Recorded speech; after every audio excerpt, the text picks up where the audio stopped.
Take and ট্রাভেলের এই পর্বে আপনাদের সবাইকে স্বাগত জানাচ্ছি।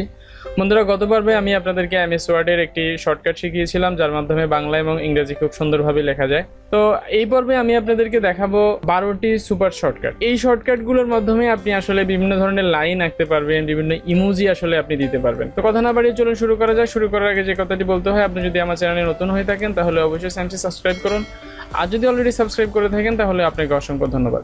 তো বন্ধুরা, আমি এমএস ওয়ার্ডের এই ফাইলটি ওপেন করেছি। এবার দেখুন, আমি যদি জাস্ট এখানে 3বার সমান চিহ্ন ক্লিক করি, সমান চিহ্ন 3বার ক্লিক করার পরে এন্টার দিই, দেখুন দুটো একটা প্যারালাল লাইন হয়ে গেল। তারপরে দেখুন দ্বিতীয় শর্টকাটটি হলো, আপনি যদি এই সমান চিহ্নটার পাশে যে চিহ্নটা রয়েছে এই চিহ্নটাকে 3বার ক্লিক করেন, ওকে, দেন এন্টার দেন, তাহলে দেখুন একটা রো আঁকা হয়ে গেল, সম্পূর্ণ একটা রো। তারপরে দেখুন, আপনি যদি হ্যাশ চিহ্নটাকে 3বার ক্লিক করেন, তারপরে এন্টার দেন, দেখুন একটা 3টা লাইনের একটা রো হয়ে গেল। তারপরে আপনি যদি স্টার চিহ্নটাকে 3বার ক্লিক করেন, তা দেখুন একটা ডট চিহ্নের পুরো একটা লাইন হয়ে গেল।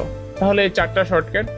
আরেকটি শর্টকাট হলো, আপনি যদি ইমোজি আঁকতে চান, বিভিন্ন ইমোজি, মানে হাসির কোনো ইমোজি বা কান্নার ইমোজি, তাহলে একটা ইমোজি হলো, দেখুন আপনি জাস্ট এখানে এই দুটো ডট দিলেন, ডট দেওয়ার পরে এখানে প্রথম প্যাকেটটা দিলেন, প্রথম বন্ধনী, ওকে, এ হলো একটা রাগের একটা ইমোজি হয়ে গেল।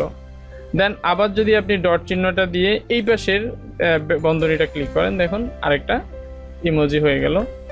তারপরে দেখুন আবারও ডট চিহ্নটা দিয়ে, ডট চিহ্নটা দেওয়ার পরে আপনি যদি এই বাটনটাকে শিফট চেপে এটাকে যদি ক্লিক করুন, দেখুন এই একটা ইমোজি হয়ে গেল।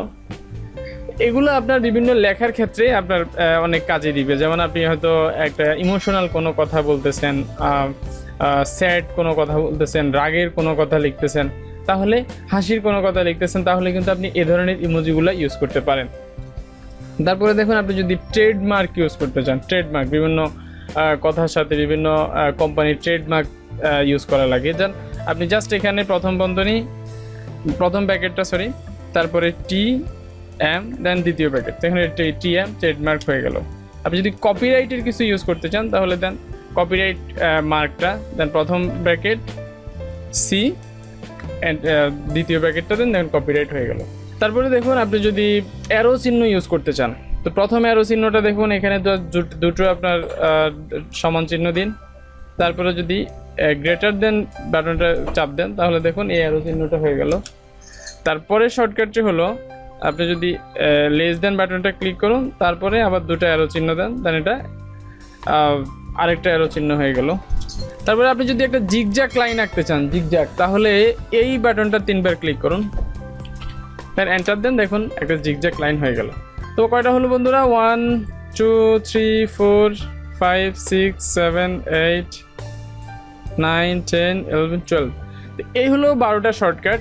আশা করি এর মাধ্যমে আপনারা আপনাদের কাজকে আরও সুন্দর করবেন এবং আশা করি আপনাদের কাজ আরও গতিশীল হবে। এই ধরনের ভিডিও পেতে আমার চ্যানেলটি সাবস্ক্রাইব করুন এবং আমার সাথে থাকুন। ধন্যবাদ সবাইকে।